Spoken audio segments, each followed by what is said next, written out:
meeting to order. Please stand for the pledge.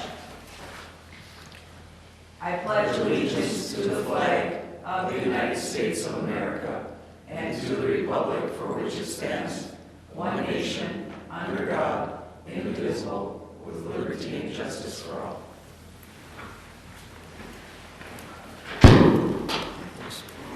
Roll call. Mrs. Bloom? Here. Mr. Kramer? Here. Mr. Menghini? Mr. Marraro? Here. Mr. Pop? Here. Motion on the excuse. Revote. Support. Mr. Kramer? Yes. Mr. Marraro? Yes. Mr. Pop? Yes. Mrs. Bloom? Yes. Move on to the approval of the agenda. Before I have the approval of the agenda, we're gonna take item number 10 and put it up to number 1. And then we'll change it all the way down. I'll stay in order, but I'll just put 10 up first. I make a motion, we approve the agenda with moving item 10 to number 1, and then as follows. Support. Mr. Marraro? Yes. Mr. Pop? Yes. Mrs. Bloom? Yes? Mr. Kramer? Yes. Move on to approval of the minutes of the regular meeting of December 6, 2023. Do I have any questions? Make a motion, we approve the regular minutes of meeting December 6th, 2023. Support. Mr. Pop? Yes. Mrs. Bloom? Yes. Mr. Kramer? Yes. Mr. Marraro? Yes. Approval of manifest 2023-23. Scott, did you have any questions? I have nothing circled. Brett? I have nothing. None, Kenny. And I have none. Do I have a motion on the manifest? Motion we approve manifest number 2023-23 in the amount of $335,314.81. Support. Mrs. Bloom? Yes. Mr. Kramer? Yes. Mr. Marraro? Yes. Mr. Pop? Yes. Did we have any previous questions? We did not. I don't think so. Anyone in the audience wishing to address the council on any item of interest shall do so now at the podium. State your name and address for the record. Comments shall be limited to 3 minutes per person. Anyone in the audience wishing to address the council on an agenda item only shall do so now at the podium. State your name and address for the record. We have none. We'll move on to appointments, announcements, presentations. Item number 1, communication system potential sale. So, I kind of, You're missing one there. oh, and let someone in? He was there a minute ago. There we go. Well, yeah, if you guys see anybody else trying to get in, let me know, because I miss it, but, okay. So, I kind of went back and forth of how much to discuss this topic right now, so I decided to try to pare this back a little bit, and then let you guys ask any questions of me if you want, as well as we have representatives of the charter here in the audience, as well as on Teams. So I'll start by just telling you kind of what's in your council packet for this topic. You do have my memo. You have the charter LOI, the letter of intent. We have the charter's rates for services, and we have city rates for services. I wanted to first kind of give you guys a quick timeline of kind of where we started and how we got to today. This whole project, the idea of selling our cable system, our communication system, started before I began working here.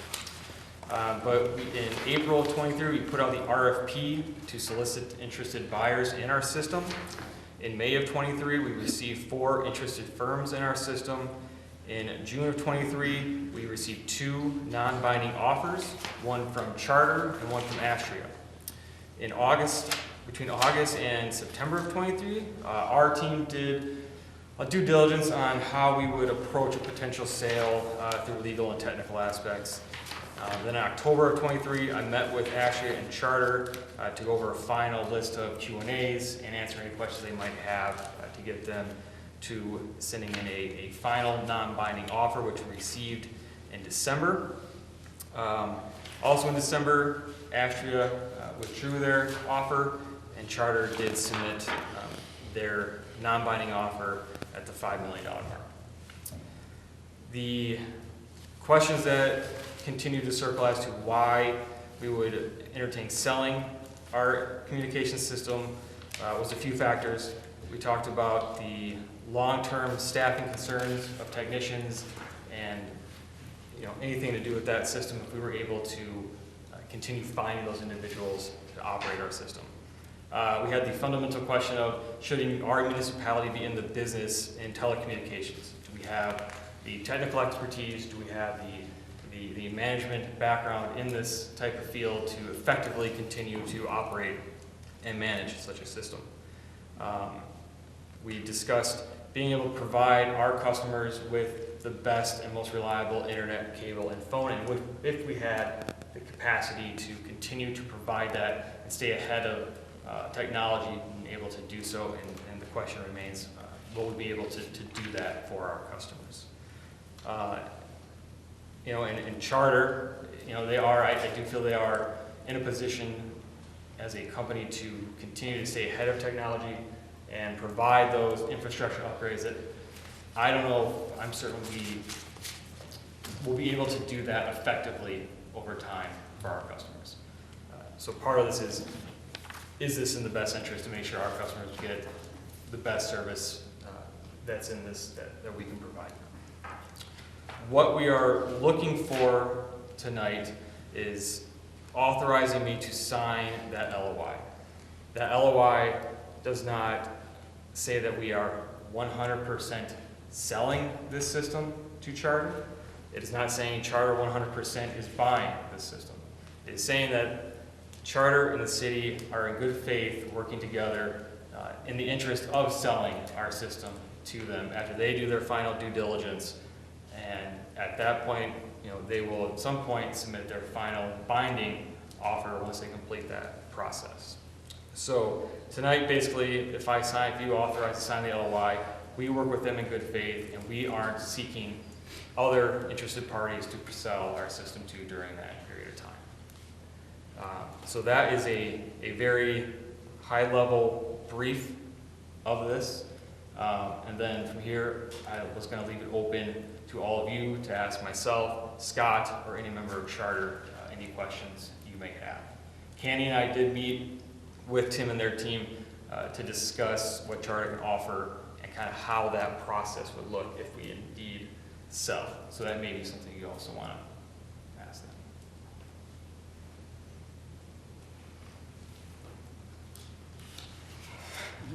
them. Any questions for me or Dan? I think the same conversation that you had taking place with Charter, maybe if they can just explain that whole process a little bit more in depth, how that's all gonna, what their programs are versus our programs, transition, them things, that people might have concerns about. Yeah, so if you guys are able to kind of maybe give council a rundown of your offerings and kind of perhaps what that transition might look like, Brett, is that would... Yep, absolutely. May I approach? Yes. Thank you. Good evening, everyone. Before we start, I'd like to introduce the members of the team that are on Teams this evening. State Director for Government Affairs, Marilyn Passmore. And also from Area Regional Vice President, Field Operations is Dana Pendergrass.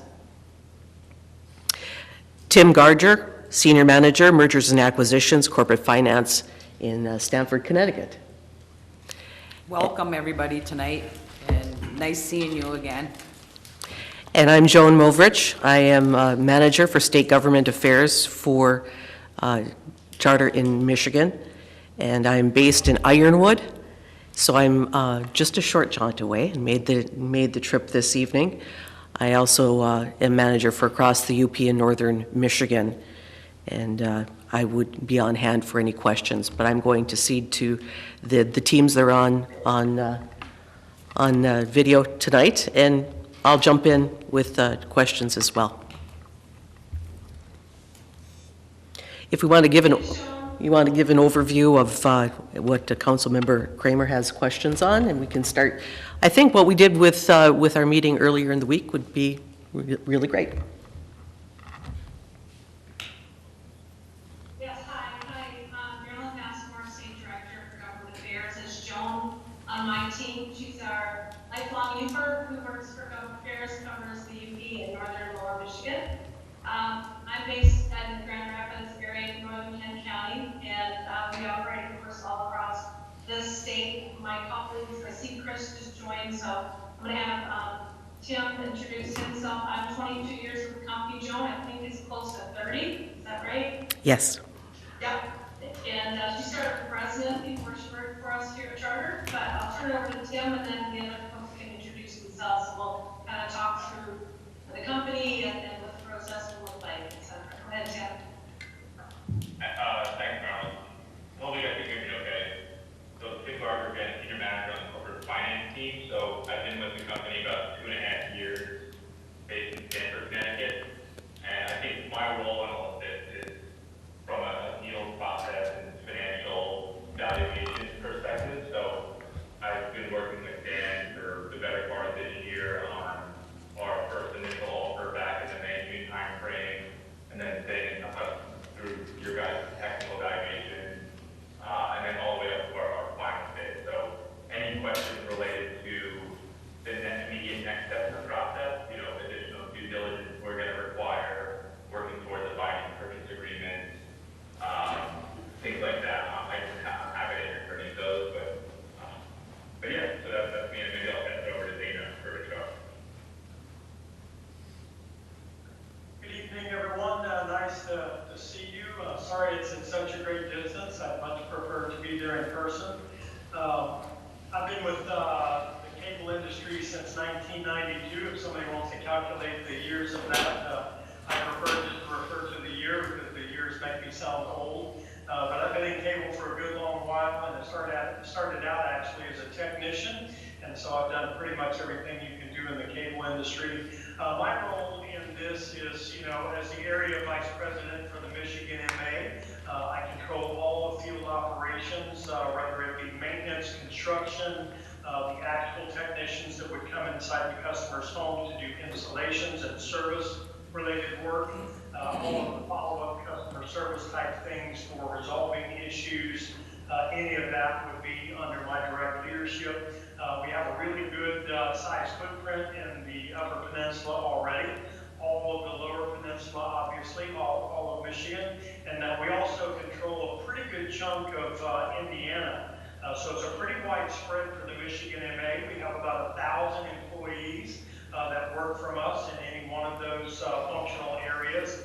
And I can tell you that our team is very, very focused on providing excellent customer service, same day, and our experience for anyone in any of your communities, I promise you, will be a pleasant one. So, we're here to answer any questions that you may have. I'll pass it over to Chris now. He's joining me now. Chris, you want to introduce yourself to the team, sir? Certainly. Good evening, everybody. Thanks for taking the time out of your evening to meet with us. Looking forward to the conversation today. I'm Chris Sprague. I'm the Vice President of Engineering for the Great Lakes area. So what Dana mentioned along Northern Ohio. Played kind of an advisory role in our regional or our engineering strategy and how we integrate systems together and how we make it all work. I got to spend some time in your area a couple months ago. I think it was February-ish, and really enjoyed the time there, and looking forward to this conversation today. So if I could just jump in from a larger perspective. So Charter Communications is our legal name. You see our trucks branded as Spectrum. I still got a Charter jacket because that was before we started using Spectrum, but you'll see both. We stress talking about both. We operate in 41 states, 101,000 U.S.-based employees. All of our call centers are in the United States. We're very proud of that. And of our footprint in Michigan, about 1,700 total employees in Michigan, 1,000 of which are on Dana's team. You heard him say that. And about just over 100 in the UP, including Joan, who's who's there for us tonight. We came to the dance as a cable operator, right? We've been in business for over 40 years, but we also obviously offer broadband, voice, and mobile services, so all services would be offered. We're the fastest growing mobile provider in the United States, and we're the #1 rural broadband provider in the country as well, which we're very proud of. We're doing a tremendous amount of building. I work with Chris and Dana regularly on our expansion that we do, and as Dana mentioned, we are committed to delivering top-notch service and excellent products and services, and we have what's called universal pricing. So no matter where you are in our footprint, whether you're in Florida or the Keweenaw Peninsula or in Monroe, Michigan or Los Angeles, we offer the same pricing, the same fees, same packages as people do move around, and we're very proud of that as well. It also makes it a lot less confusing. And as you have operated a cable system and you deal with things like channel lineups, and Joan and our team manages all of the notices that go into place when channels move around.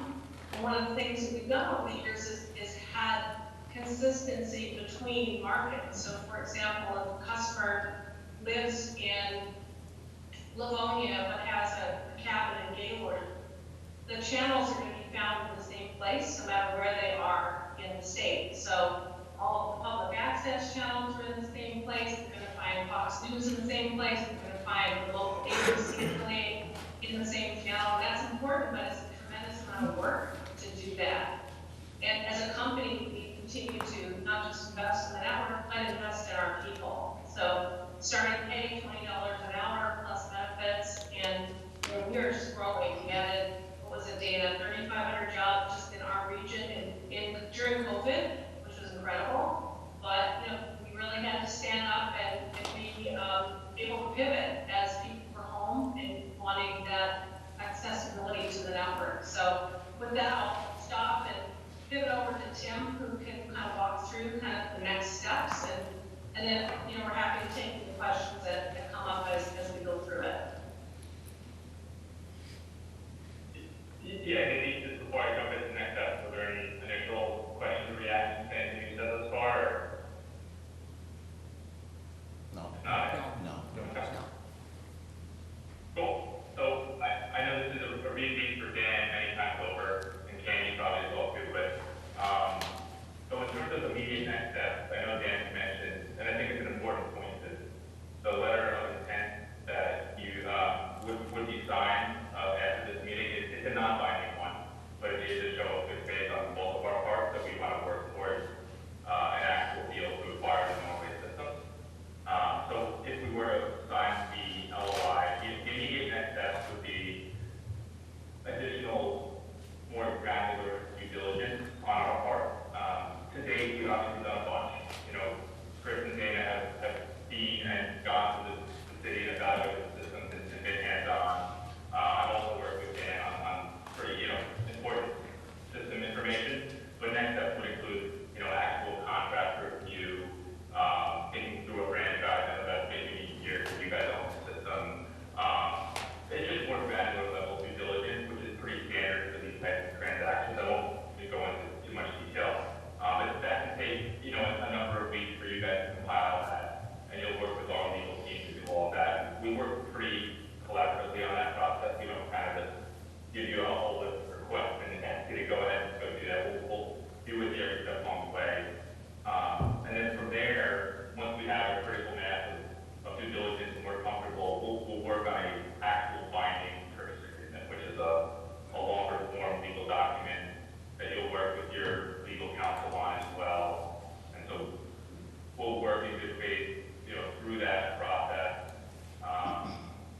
Ultimately, both signing, and that becomes a binding, basically, contract to purchase the system. And then from there, there's the transition process where we work in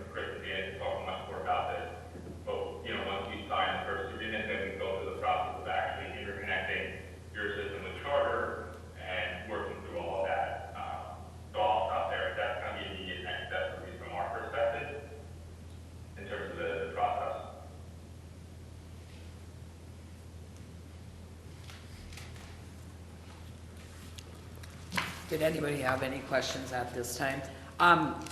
Maybe you want to touch a little bit when me and Dan met with you. One of my main concerns was the service to the homes. If there's problems, your turnaround time to get it fixed. If you'd like to touch on some of them, because I think that's not only important to us sitting here, it's also going to be important to the citizens of the city. Yeah, I'll take that question. Obviously, that's one thing that's always prevalent on folks' minds. And, I can tell you in the time that I've been doing this, the evolution of our ability to meet customer demand and service from 1992 to today is light years difference. In your markets there, we have, I've probably got 40, 45 individual service technicians that work inside the home. So we have a large footprint, lots of resources available. Our calendar provides our goal to provide same-day service. And I'm going to divide this into two separate concepts. Number one, same-day service. Customer has a service issue, reaches out. We have same-day quota available. We respond and meet to the need based on the customer reaching out to us. Number two, we started over the last year a new program that we call proactive maintenance, where we are continuously evaluating the customer's telemetry from a signal perspective in a number of different ways. I won't go into all the minutiae of that. But basically, it tells us that there is a problem inside the customer's home or inside their cable network from the pole to the home from a telemetry perspective, to where we know that we need to get out there and take care of it, because if they're not having an issue, they're probably about to have an issue. So we will proactively reach out to a customer and advise them of that and set a convenient appointment time that works for their schedule. Customers don't have to take same-day service. They can choose whatever day is convenient for them. We try to be same-day, next day at the very latest. And we also have 1 hour time frame. So we try to get there 8 to 9, 9 to 10, 10 to 11. So there's multiple ways for the customer to have convenience that is meaningful to them. Our technicians are extremely well trained. They go through an extensive training program, a mentor process, where when they come out, the tools that they use can analyze the customer's issue. They're really good with customer interactions. Some of our technology is pretty complicated. So understanding folks how to use their Roku with our system, or connect up their multiple device gaming issues with our internet service, and how those operate. Our technicians can take really complicated technology and break it down into simple terms. We do the same thing on the system side of the house. Chris can probably speak to this in more detail, because he is directly over what we call our ROC, our Regional Operations Center, that monitors the plant in a continuous way, same way. So from the home to the tap, from the tap all the way back to the head end, and the head end all the way back. There's multiple hubs and things like that, but we analyze our network continuously. So our service, I would say, is second to none in the industry, and I'm pretty proud of that. And outside of that, let's say, every mechanism has some fail point to it, right? So we have so many ways for customers to escalate their issues, and some of those issues I can have visibility to them directly to me, and I personally will reach out to customers and get somebody moving to resolve their issue. I can give you a really good example. Last year, we had a couple of tornadoes in our, in the Lower Peninsula, and one down in Terre Haute in Indiana. And I was one of the first people on the ground with my work boots on to help us get the system back up and running. So our response times are very, very quick, because we know people depend on their internet services for their life, their work, their play, their fun, those types of things. So that's sort of a little bit of a background on the service level that we provide. And I don't know, Chris, is there anything you wanted to add on the system monitoring and some of the things that we do there? Yeah, it's our evolution to the 1 hour time frame is industry changing. The fact we're 7 days a week, 8 a.m. to 9 p.m. too, is another kind of piece to put out there that we offer a ton of availability. From a network side, I oversee our marketing. I've spoken about, I have 37 people that work for me that monitor our network and dispatch out our technicians anytime we detect outages, failed devices. We do that 24/7 with on-call technicians and then technicians during their regular shifts. So we have a lot of coverage and a lot of resources already in the UP, in Escanaba and Ironwood and Iron Mountain, which all support those areas, and which would be fantastic for us to be able to, to stop off and help out when we can. As we're driving through Norway already, I think we're probably made it to the same restaurants. So it's 24/7 operation from a response perspective. And I might add locally. I'm sorry, Dana, go ahead. I just wanted to add one additional thing that I'd like for everyone to consider. Marilyn made this point earlier that we've, over the span of my career, and Chris has participated in this as well, I've been on both sides of either being purchased and acquired by a larger group and absorbed in, and I've been on the side of the purchasing side. And I can tell you that our capacity to put the pieces and parts together to make a transition like this seamless, without impact to the customer, is pretty on target. I mean, we've done this for a long time. We have a really good system and a process to follow where we walk this through until we're ready to transition what you're using today and connect it to our system. So the customer experience is seamless. That's a really important perspective. So we'll take good care of you and your customers as well. From the local standpoint, Iron Mountain is our tech center locally, 8 miles away. Our walk-in store is in Escanaba, which also has a full mobile store. And as everyone has said, 7 days a week, so that includes Saturdays and Sundays. The techs live and work in the area and have, some of them, for a better part of 30 years. I've worked with many of them locally for those 30 years. And they are back and forth. I watched them today with communities to the east, to the west of you.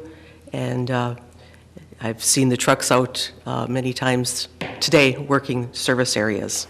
They sure appreciate the good weather as well, but just know that those techs are dispatched locally from either Iron Mountain or the Escanaba area. Thank you. Did anybody else have any questions? Is that a good thing or a bad thing that your techs are all over the place? We're doing installs all the time. Yep. Just a comment to Dana's point about acquisition, merger and acquisition. Yeah, Charter's been doing it.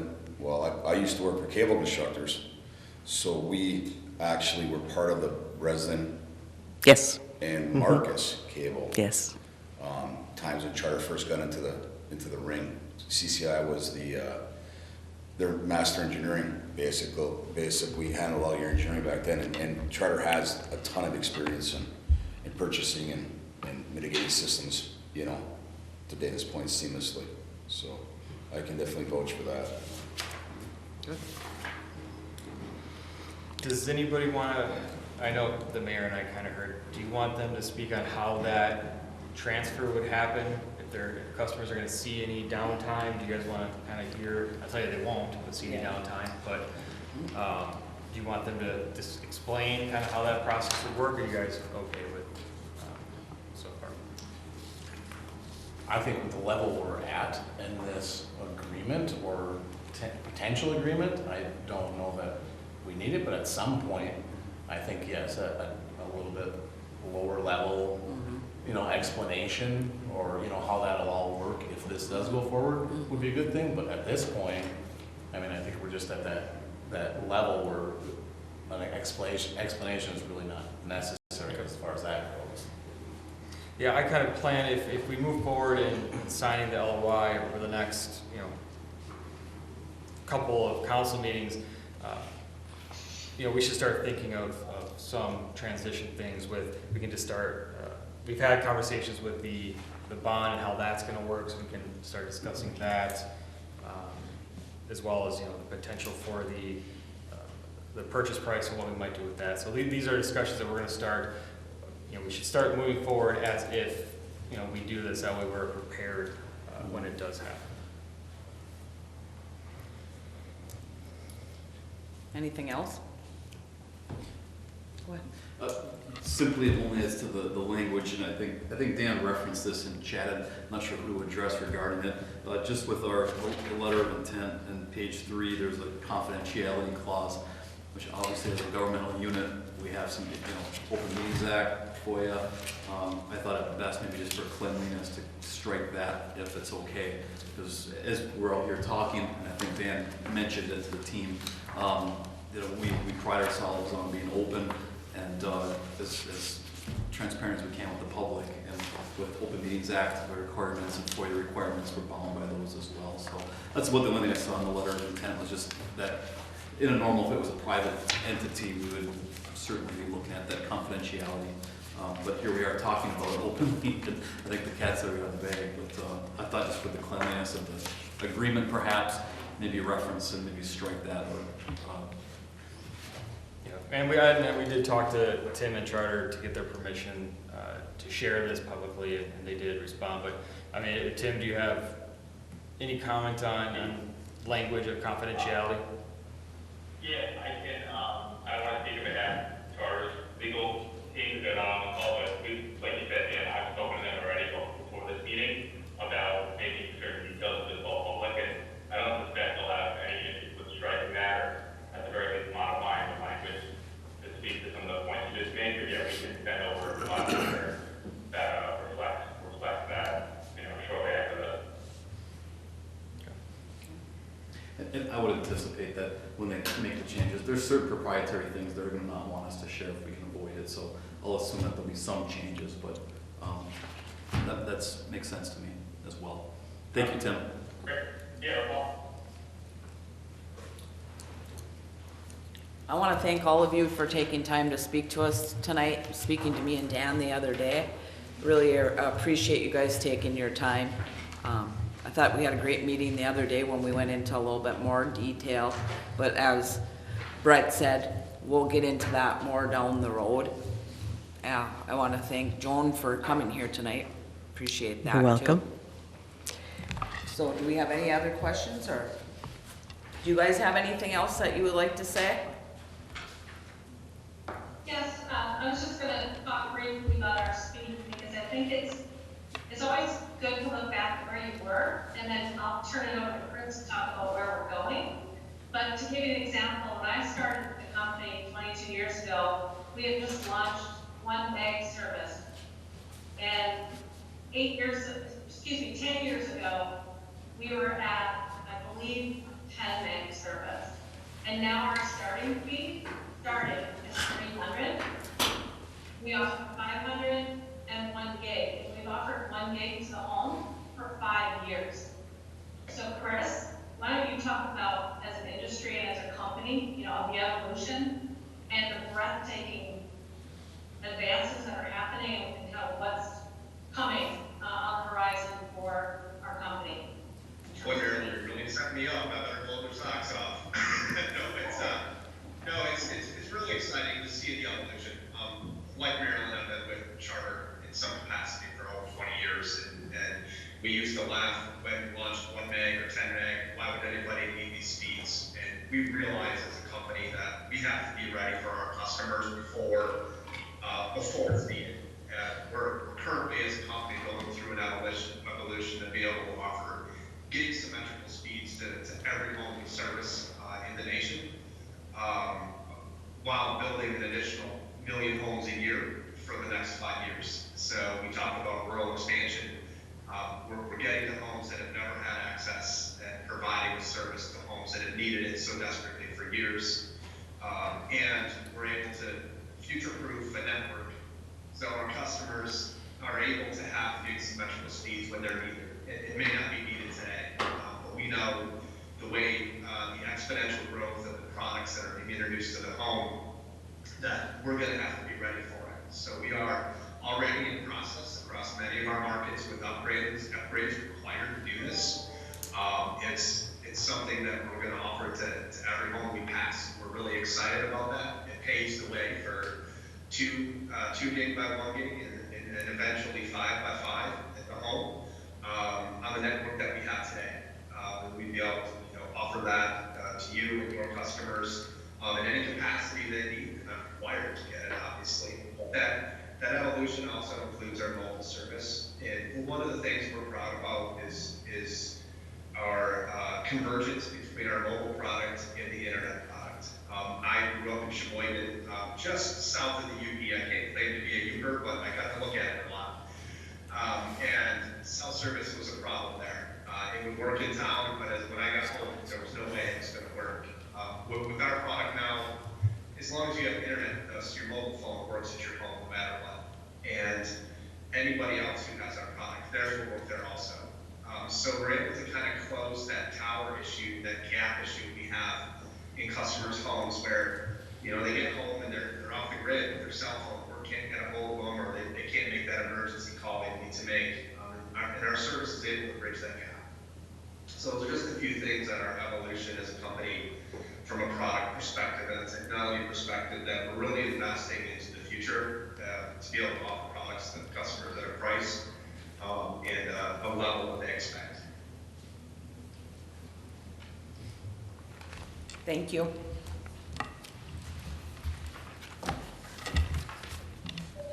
Thank you, Joan. All right. Thanks everyone for having us. Thank you. Thank you. Thanks. Merry Christmas to all. Thank you, everyone. Thank you for your time.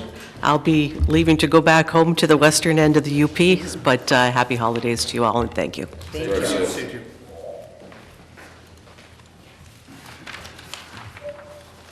All right. So, look for a motion for the communication system potential sale.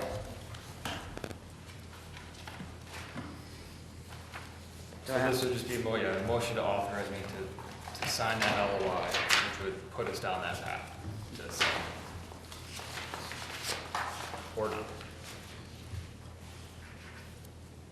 Yeah, I motion that we empower the city manager to take the next steps of charter, sign the LOI. And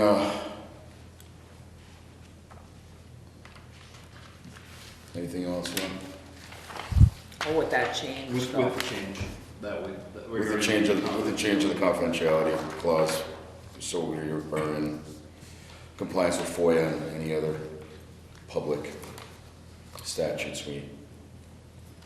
And that document is currently public. We have ownership, which we got the okay, but striking the language is the right thing to do. Do I have a support? Support. Mr. Kramer? Yes. Mr. Marraro? Yes. Mr. Pop? Yes. Mrs. Brew? Yes.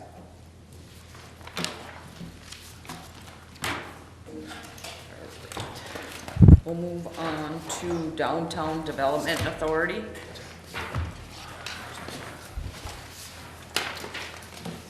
Okay, so now we're getting into, these are all our kind of end of year, heading to the new year, reappointments and appointments for all of our committees, council included. So, let's see, what do we got? We got DDA, we got reappointments for Mark Ebling and Jeff Marraro, and we have a new appointment for Sarah Robinson. Trish, is that correct? Do I have that correct? Yes, that is right.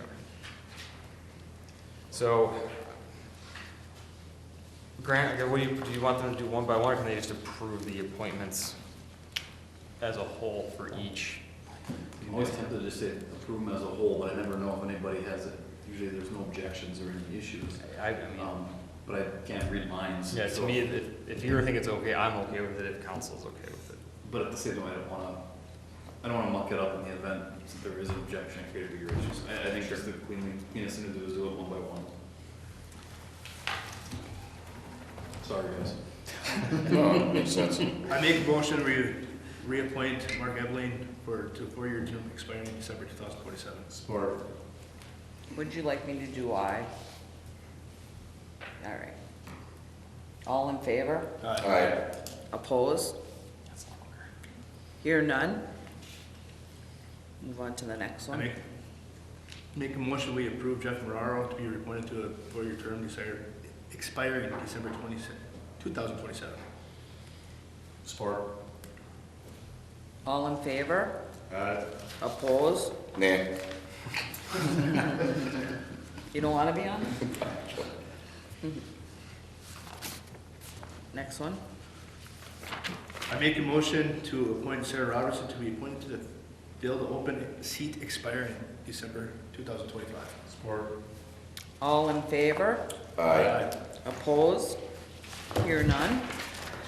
We'll move on to Parks and Rec. I got it. The only quick thing I'll say about that is Parks and Rec Parks and Rec talked about appointing Tony Adams as the ex officio for the school, which currently is Principal Tinty and our own Rico, and they often have a hard time attending those meetings. So we talked to them, and they felt Tony Adams would be an appropriate addition in their place. Let's start with Tony. Do I have a motion? I make a motion Tony Adams be appointed as an EXO official member representing Norway Vulcan area schools. All in favor? Give me a second. Oh, I'm sorry. Support. All in favor? Aye. Opposed? Hear none. Paul Hayes. Make a motion Paul Hayes be reappointed to a 3-year term expiring December 2026. Support. All in favor? Aye. Opposed? Hear none. Make a motion that Lori Shannick be reappointed to a 3-year term expiring December 2026. Support. All in favor? Aye. Opposed? Hear none. Make a motion Kevin Jacala be reappointed to a 3-year term expiring December 2026. Support. All in favor? Say aye. Opposed? Hear none. Going too fast for you, Trish? Nope. All right. We'll move on to the Planning Commission. I recommend motion that Barb Thorne be appointed till December of 2026. Support. All in favor? Aye. Opposed? Hear none. I motion that Laura Heights Smith be reappointed to 3-year term expiring December 2026. Support. All in favor? Aye. Opposed? Hear none. Now, Jeff, you were on here before, right? Yeah. Okay. So everyone that's on a current committee is listed on that same committee, unless, any one of you would like to switch with someone else, you can do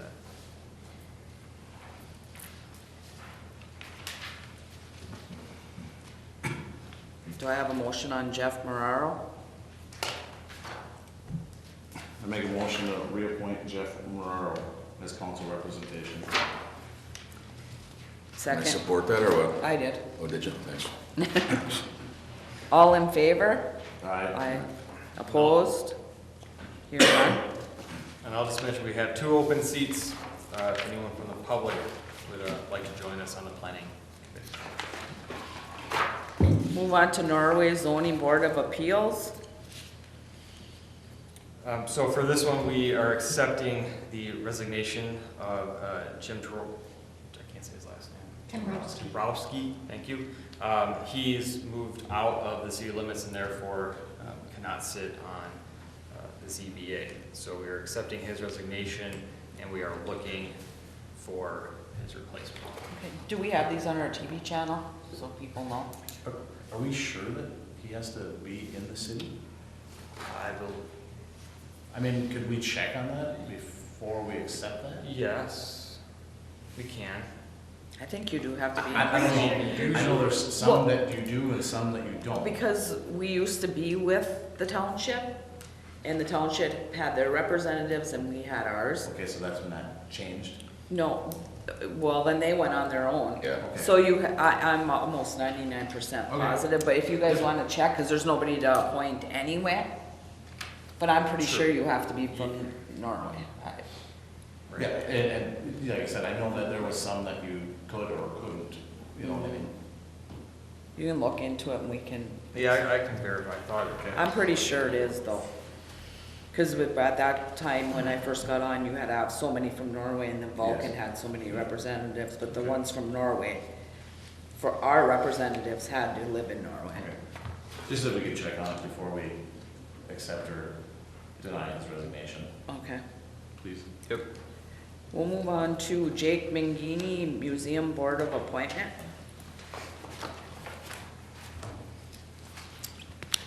My motion that Jim Stonick be appointed to the Jake Mangini Museum Board for a 3-year term expiring in December 2026. Support. All in favor? Aye. Opposed? Hear none. My motion that Gail Nicholson be reappointed to the Jake Mangini Museum Board for a 3-year term expiring in December 2026. Support. All in favor? Aye. Opposed? Hear none. A motion that Carol Sundstrom be reappointed to the Jake Mangini Museum Board for a 3-year term expiring December 2026. Support. Thanks, Grant, by the way. All in favor? Aye. Opposed? Hear none. Move on to board tax review.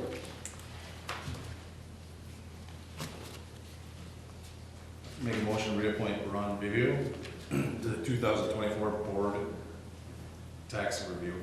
Support. All in favor? Aye. Aye. Opposed? Hear none. Make a motion to reappoint Daryl Harder to the 2024 Board Tax Review. Support. All in favor? Aye. Opposed? Hear none. Make a motion to reappoint Allison Kalchek to the 2024 Board Tax Review. Support. All in favor? Aye. Opposed? We're up to the board and committees. Does anybody else want to be off of a board or take on a different board? Or shall we keep it the same?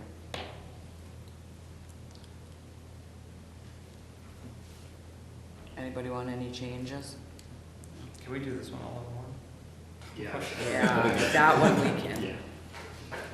Do I have a motion? To How do we- accept How do we the motion it, Grant? No changes? That's presented. 2024? Yeah, that motion to approve the proposed 2024 City of Norway Board and Committee Yeah. appointments As presented. as presented.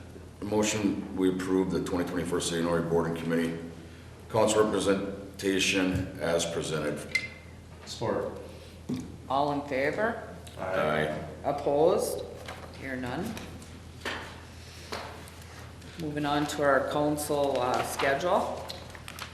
So this is following the current schedule. So this has the shift between Wednesday and Monday, and then Wednesdays are at 6, Mondays are at 7. So we have the kind of the winter into spring, and then summer goes into Monday, and then back to Wednesday, and then late fall into winter. So if you guys want to make any changes for the year, this would be the time. I will just throw one. Our next meeting would be January 3rd, right after we return to our offices on that day. My plan, if we keep that, we'll work on that agenda this week, a little bit next week. It'd probably be pretty light because we have 2 days off next week and then 2 days off the following week. But we can still manage that meeting if you would like to keep it. What would you guys like to do, or would you like to move it to? It'd be easier to keep it. I was gonna Okay. say, I prefer to keep Yeah, it, just, Okay, yeah. that's fine with me. Any other changes? I don't believe so. Has this worked well for everybody, the Yeah, transition I from like it. Wednesdays and Mondays and I like it. yeah. Yeah, I like it in the winter coming earlier too. I'm not ready to quit golfing yet. So. All right, do I have a motion on the calendar? I motion that the 2024 schedule for regular meetings of the City Council to be held at 6 p.m. Central Time on the first and third Wednesday of the following months, January, February, March, April, September, October, November, December, and to be held at 7 p.m. Central Time on the first and third Mondays of the following months, May, June, July, and August. Support. All in favor? Aye. Opposed? Hear none. Now we'll move on to the extension of the real and personal property tax payment deadline to move it to the 29th. 28. Oh, you got 29th on here. Yeah, it's leap year, that's right. Ah, It's leap year. yeah. So to the 29th, I know every year we do this. Gives people a little longer in the winter to get their taxes in. Do I have a motion if there's no questions? I motion that the deadline for payment of winter, real, and personal property taxes collected by the city will be extended from February 15th, 2024 to February 29th, 2024. Support. Oh, Mrs. Brew? yes. Mr. Kramer? Yes.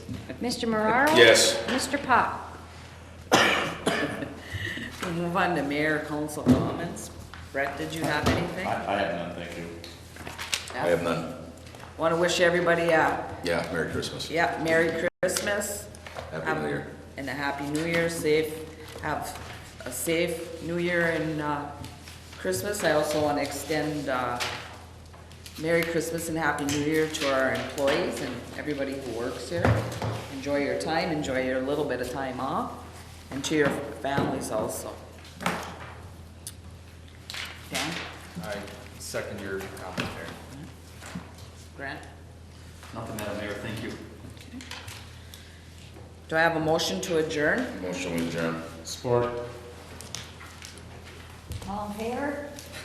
Aye. Opposed? Aye. Meeting adjourned Thank you, everybody. before I fall.